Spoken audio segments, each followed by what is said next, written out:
Sir, Uddhav Thackeray सुद्धा यांनी पत्रकार परिषद घेतली आणि त्यांनी थेट तुमच्यावरती निवडणूक आयोगावरती आक्षेप ठेवलेले आहेत की तुम्ही कुठेतरी या सगळ्या यंत्रणेमार्फत जे सत्ताधारी आहेत त्यांना मदत करतायत या सगळ्या गोष्टीमध्ये फायदा होईल असं सत्ताधारींना मदत करण्याचा कुठला प्रश्नच उद्भवत नाही आणि निवडणूक आयोग ही निपक्षच काम करत आहे आणि कुठल्याही प्रकारचं फेवर किंवा फेवरेटिझम आम्ही कोणावर करत नाही. संभ्रम निर्माण केला जातोय. संभ्रम हा मुद्दाम निर्माण केला जात आहे, एक फेक नॅरेटिव्ह निर्माण केलं जात आहे आणि सर्व गोष्टी निवडणूक आयोगवर या ढकलल्या जात आहेत.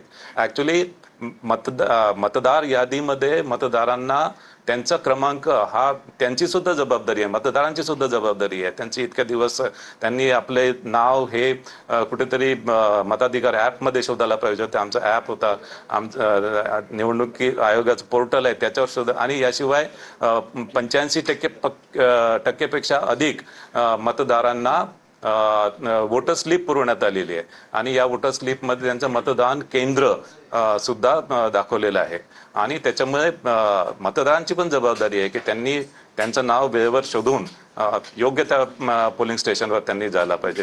मुंबई महापालिका आयुक्तांनी एक प्रतिक्रिया समोर आली आहे. काही तक्रारी ज्या आहेत ते शाही पुसण्याच्या आलेल्या आहेत. त्यांनी म्हटलं आहे की शाही पुसली जाते असं एक स्वीकारलं आहे, तर त्याला काय उत्तर आहे?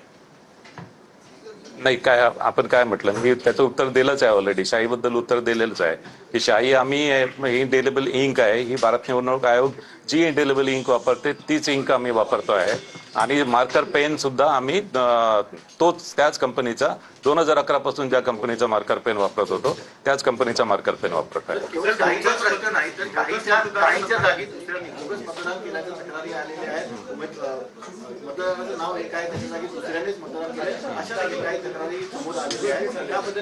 नाही, जिथे जिथे बोगस मतदार आढळलेले आहेत किंवा बोगस मतदान झालेलं आहे तिथे त्या मतदारांवर कारवाई झालीच आहे.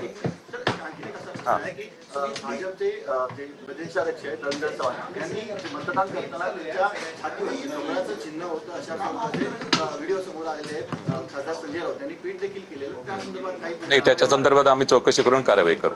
सर, पाळू नावाची मशीन जी आहे ती वापरली गेलेली आहे, त्यावरती राज ठाकरेंनी ऍक्सेप्ट केलं आहे की ही मशीन निवडणूक आयोगाने जेव्हा आणली तेव्हा राजकीय पक्षांना दाखवली नाही असा एक आक्षेप आहे आणि त्यामुळे तुम्हाला काहीतरी या सगळ्या यंत्रणांमध्ये घोळ करायचा आहे असंही त्यांनी आक्षेप केला. नाही, हा आक्षेप टोटली चुकीचा आहे.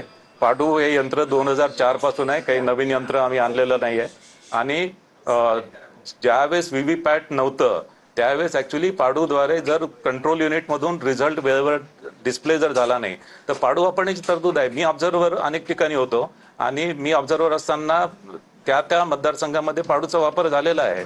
पाडू काही हे नवीन यंत्र नाही आहे, 2004 पासून पाडू वापरलं जात आहे आणि पाडू अत्यंत अपवादात्मक परिस्थितीमध्ये आपण वापरतो. ज्यावेळेस ऍक्च्युअली आणि ते 0.5% किंवा 1% पर्यंत प्रमाण असेल तिथेच आपण, कारण की पाडू एक प्रकारचं डिस्प्ले युनिट आहे. म्हणजे जर आपल्या समजा मोबाईल मधून काही डेटा दिसत नसेल, आपण मोबाईल कम्प्युटरला कनेक्ट करून आपल्याला तो डेटा दिसतो, तशाच प्रकारचं पाडू आहे. काही तांत्रिक